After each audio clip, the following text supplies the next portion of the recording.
मंडळी, तुम्ही जर एक वाटी चणा डाळ 3 ते 4 तासासाठी पाण्यामध्ये भिजत ठेवली आणि त्यानंतर ही डाळ आहे ती नितळून एका मिक्सरच्या भांड्यामध्ये घालून बारीक अशी वाटून घेतली, पाण्याचा वापर नाही करायचा, लागलं तर फक्त 2 चमचे पाणी घालायचं। त्यानंतर इथं तूप घ्या किंवा तेल घ्या, यामध्ये छोटे छोटे भजे तळून घ्यायचे आहेत, तुम्ही पाहू शकता या पद्धतीनं।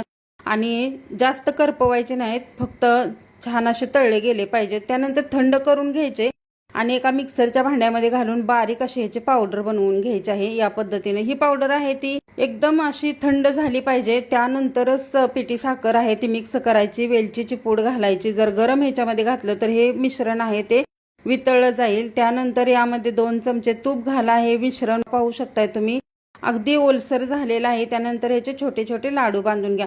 बाप्पाच्या प्रसादासाठी हे लाडू तयार झालेले आहेत, पाहू शकताय तुम्ही, खूप छान चवीला लागतात, नक्की ट्राय करा।